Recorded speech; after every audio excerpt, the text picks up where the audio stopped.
From losing to Amorim's in just 10 minutes, Que lo acompaña penal para la igualdad, gol. Gol. to destroying Chelsea just days later. Sale a medias tintas. ¿Qué hace el portero? Fácil para Haaland. From getting humiliated 5-1 by Arsenal. Que el City ha tenido también el balón en Guanere. To scoring the best goal of the season. Celeste. A ver si se animan al disparo. ¡Qué golazo! From being on the edge of total collapse. Hi Pep, sorry to go off topic, but you've got a cut and apparently some others. Yeah. With my finger here, with my nail. That's fine. I wanna hurt myself. Yeah.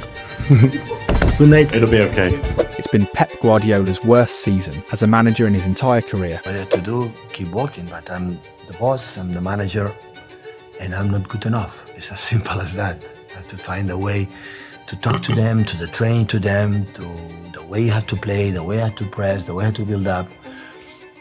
And I'm not good enough. I'm not doing well. And now he just lost to Al Hilal in the Club World Cup. O lo que queda de él. Ojo al centro, remate, que parada, va a marcar Marcos. So, what the hell happened to Pep Guardiola's Manchester City this season? Manchester City had just touched the sky. 4 consecutive Premier League titles, absolute domination, and a squad crafted with surgical precision by the greatest football architect of the modern era, Pep Guardiola. The 2023/24 season had been a football masterclass. 91 points, just 3 losses, and a style of play that suffocated opponents. City weren't just champions, they were an empire. But every empire, no matter how powerful, starts falling from within. Quietly, while everyone celebrated titles and records, a series of decisions started to shake the foundation. The most painful, and maybe the most confusing, was letting Julian Alvarez go. The Argentine was one of a kind. He could play as a striker, a false 9, a number 10, even as an advanced midfielder. His off-the-ball movement, pressing, vision, and ability to score big goals made him irreplaceable. But Pep didn't make him a priority. He didn't give him the minutes he deserved. Este año hubiera jugado muchísimo más que probablemente jugó el año pasado. No me siento responsable por ello. El club me trajo un jugador extraordinario y la opinión que tengo yo es que él tenía muy decidido porque quería jugar todos los minutos que está jugando ahora, que probablemente no los tuvo el año pasado y decidió ir al Atlético de Madrid. And what he left behind wasn't just a gap in the squad, it was a tactical black hole. But we'll come back to that later. In his place came some exciting names. Savinho, the young Brazilian talent, was brought in to boost the attack, and Gundogan, the brain of City's midfield during the treble, returned from Barcelona after just 1 year in Spain. On paper, City still looked scary, and at first on the pitch too, they still looked like the same unstoppable machine. The start of the season was a perfect illusion. 9 games unbeaten, 7 wins, 2 draws. It felt like nothing had changed. City opened by destroying Chelsea at Stamford Bridge. Kovacic, great run from Kovacic, terrific goal! Crushed newly promoted Ipswich Town. Haaland's got it, hits the shot, into the net! And handled West Ham with total control. Basically, City looked like City. Kovacic and Lewis and Haaland. Haaland shot, 2-1 City! Erling Haaland! By matchday 9, Guardiola's team was leading the table with 23 points, 1 point ahead of Arne Slot's Liverpool, who were also beginning to show their hand. Everything pointed to a close season, but with the Sky Blues firmly in control. But the devil is in the details, and the detail that changed everything was a knee, more specifically, Rodri's knee.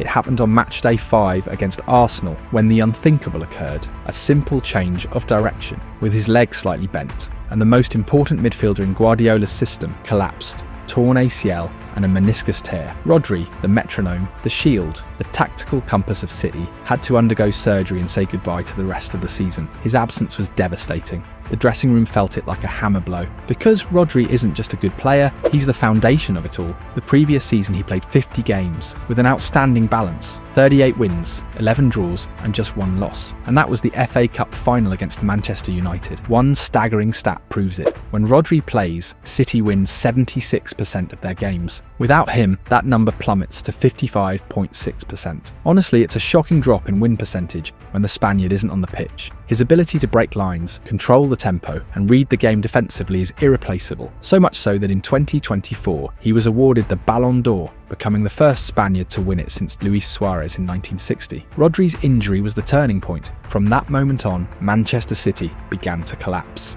It started with a seemingly minor decision that now feels prophetic. In the fourth round of the Carabao Cup against Spurs, Pep Guardiola chose not to take any risks. I would say the next round is going to play the players we're going. I announce you now. They play the last minutes of the second team. We are not going to waste energy for this competition for sure. So I don't know what's going to happen. If I have a lot of injuries, going to play the second team.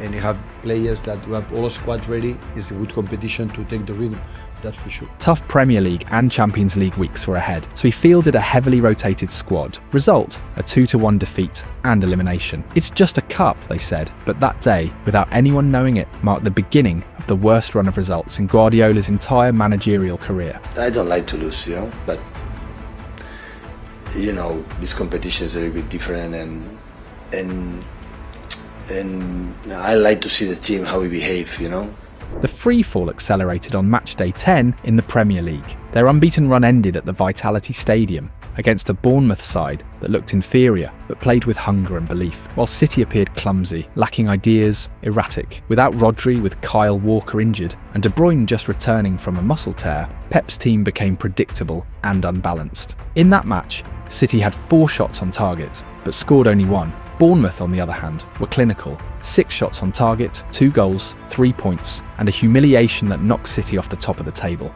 Just 3 days later, in the Champions League, City travelled to Lisbon to face Sporting in one of Ruben Amorim's final matches as their manager. The result was a tactical massacre, 4-1 to the Portuguese side. Gyökeres was a nightmare, scoring a hat-trick against a British defence that fell apart completely. Haaland missed a penalty. Rico Lewis looked overwhelmed every time he tried to play out from the back, and Nuno Mendes, playing out of position at right back, gave away a silly penalty that sealed the game. City left the José Alvalade not just defeated, but in shock. The players' faces said it all. That usual confidence, gone. And Pep? Well, Pep was in full trust the process mode. Y el equipo hoy me lo he reconocido, me ha gustado, basta, hemos perdido, ¿qué vas a hacer? Pues felicitar al Sporting, pensar en la otra. Hoy hemos tenido unas malas acciones, diría, pero el partido fue bueno. Contra el Bournemouth fueron mucho mejores, ahí no hay defensa posible. What seemed like a short, rough patch was quickly turning into a bottomless pit. The following week brought another blow, a 2-1 defeat to Brighton. City simply couldn't find a way to win anymore, but the worst was yet to come. In match week 12 against Tottenham again, this time in the Premier League, Guardiola's side suffered a historic beating, 4-0 at the Etihad, a public humiliation at home with the crowd in total silence. City were now 8 points behind Liverpool. How much longer can this run go on for before you say, it's Anfield next week, how long before you say, look, we're not going to win it this year, it's about looking forward now? I don't know. Yes, they were still in second place, but Chelsea, Arsenal and Brighton were right behind with 22 points. The pressure was becoming unbearable, and the Champions League wasn't offering any relief. Against Feyenoord, everything seemed fine. By the 52nd minute, City were cruising 3-0. Haaland was on fire with a brace, but starting in the 74th minute, collapse. Feyenoord scored 3 goals, one from an Akanji mistake, one from a terrible Ederson clearance, and another from a loose ball no one cleared. From 3-0 to 3-3 in just 15 minutes. A disaster that could no longer be hidden. Guardiola started to lose his cool. Sorry to go off topic, but you've got a cut, and apparently some others. Yeah. With my finger here, with my nail. That's fine. I wanna hurt myself. Yeah. Good night. It'll be okay.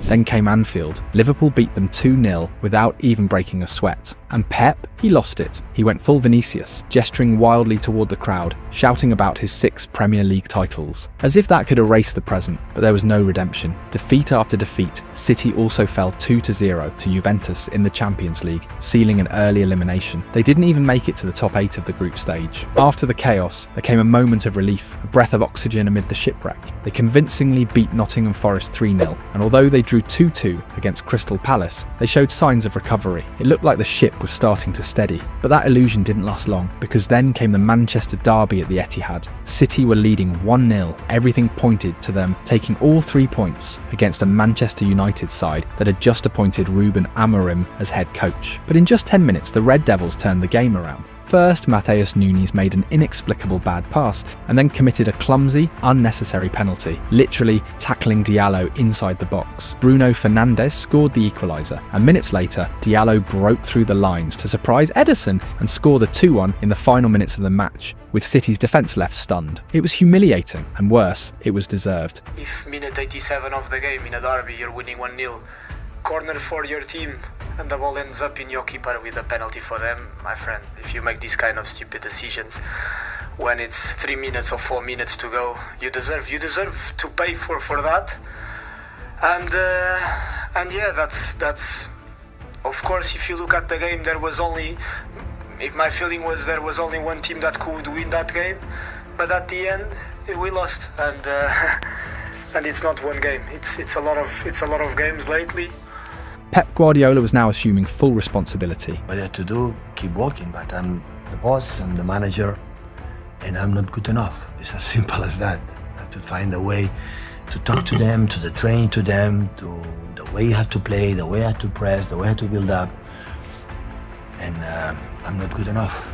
I'm not doing well. The following week brought another blow, a 2-1 defeat against Aston Villa. The team looked disoriented, out of ideas, completely toothless in attack. This wasn't the City we knew. They had slipped to 7th place in the Premier League. The downfall didn't stop there. In the Champions League, Manchester City added another dark chapter to their season. They lost 4-2 to PSG at the Parc des Princes in a match that exposed all their flaws. The most painful part was that they had been up 2-0 in the second half, but it only took 20 minutes of Parisian fury for Luis Enrique's side, with an unstoppable Dembélé playing as a false nine, to run riot without mercy. The comeback was so overwhelming that City looked defeated. They managed to move on to the next round thanks to a 3-1 win over Club Brugge, only to run into a Real Madrid team that, despite its own crisis, utterly dominated them. The aggregate score was 6-3 in favour of the Spanish side, with Mbappé leading the offensive storm. It was a brutal reality check for Guardiola. For the first time in his career, he was eliminated from the Champions League before the round of 16, and worst of all, he had already racked up 13 defeats in the season, the most in his entire managerial career. So what exactly was going wrong? The main answer can be summed up in one word: Rodri. The absence of the Spanish midfielder destroyed the team's tactical balance. Rodri was the vital link between the defence and midfield, the man who connected, organised and breathed life into the game. Without him, the build-up play became clumsy and predictable, offensive transitions lost their flow, and City stopped pressing aggressively after losing possession. Opponents caught on quickly, closing off interior passing lanes and forcing City to move the ball laterally, slowly, without surprise. Their territorial possession in advanced zones vanished, and with it, the high pressing that had always defined Guardiola's teams. Rodri didn't just balance the team, he won balls back high up the pitch and kept the attacking pressure alive. He was the cog that made everything work. Another major issue was the predictability in attack and the over-reliance on Erling Haaland. The Norwegian was completely figured out by opposing defences, triple marking, closed passing lanes and aerial balls neutralised. And with Phil Foden not at his best and Kevin De Bruyne far from full fitness, the attack turned toothless. That's where the absence of Julian Alvarez hurt most. A player with mobility, work rate and combination play that could have brought exactly what City were lacking. On top of everything, the team rotated its starting centre-back duo up to 20 times throughout the season. Between injuries, poor form and lack of consistency, the defence was a total mess, and that instability bled into every line. The result was an unrecognisable Manchester City. No width, no depth, no soul. When all seemed lost, Pep Guardiola decided to react with surgical moves in the winter transfer window. It wasn't a complete rebuild, but it was an emergency operation. The most interesting signing was Omar Marmoush, a versatile Egyptian forward with high work rate and a profile similar to Julian Alvarez. Mobility, defensive commitment, and a striker's instinct. The kind of attacker who could offer options without disrupting the system. They also signed Nico Gonzalez, tasked with the impossible job of filling Rodri's shoes. And to shore up a shaky backline came Abdulkadir Kusanov, a physical and focused centre-back, plus some long-term bets like Vitor Rice and young Argentine talent Claudio Echeverri, the impact wasn't immediate, but it was noticeable. In the first 15 matches of 2025, Manchester City lost just 3 times in the Premier League. Some consistency had returned, at least partially. That said, games against top-tier teams remained a nightmare. They were thrashed 5-1 by Arsenal, lost 2-0 again to Liverpool, and could only manage a draw against Manchester United. The only standout win in that stretch was a narrow 1-0 over Tottenham. Still, they put together a 9-game unbeaten run that lifted them to 3rd place in the table, securing a spot in next season's Champions League.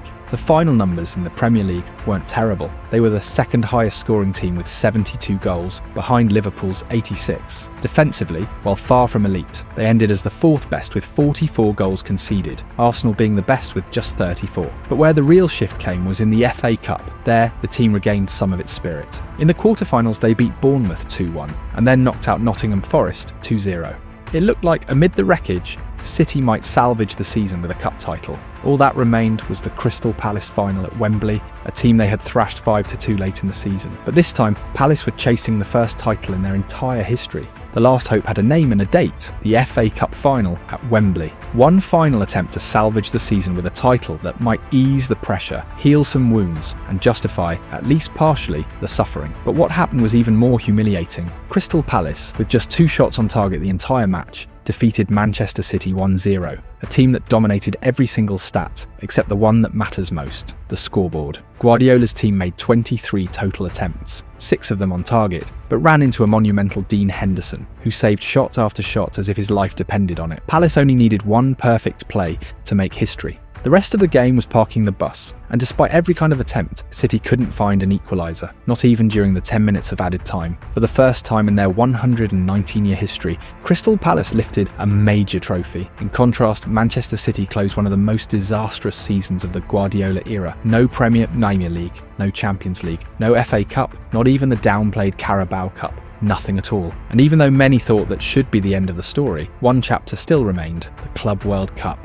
In a desperate attempt at redemption, City signed Ryan Aït-Nouri, Tijani Reijnders and Ryan Cherki, 3 players who brought back a little hope. During the group stage, Manchester City looked more like their old selves, solid, sharp, electric. They beat Wydad 2-0, then destroyed Al Ain 6-0 and thrashed Juventus 5-2. They were back to being contenders, but the illusion didn't last. In the round of 16 against Al Hilal, City became that disconnected, overconfident, soft team we had seen far too many times throughout the season. They let the game slip away and were eliminated, confirming that not even a minor international tournament could save the year. It was, without question, the worst season of Pep Guardiola's career. A year full of poor decisions, injuries, tactical frustration, and historic defeats that completely changed the narrative of a team used to winning. But this is not the end of an era, it's the beginning of an entirely new one. What Manchester City experienced in the 2024-25 season wasn't a definitive collapse, but a painful, necessary transition, a metamorphosis, with a squad rejuvenated in nearly every area of the field, with youngsters who are already making an impact and others rising as future stars. The team has started rebuilding from the ground up, learning to lose in order to learn how to win again. Yes, the Club World Cup ended in disappointment, but how much does a tournament built more on invitation than true merit really matter? That tournament reflected the inconsistency of the year, but also revealed glimpses of what's coming. Because amid the chaos, City showed that brilliance is still within their reach. Guardiola hasn't lost his magic, he's simply adapting it to new times. This has been a season of deep transformation, costly mistakes, but also of key discoveries. The foundations are in place, the weapons too. The Manchester City-type squad of 2026 will look very different from the one that collapsed a year earlier. And when the storm passes, Europe will tremble again, because when City takes flight once more, it will be terrifying.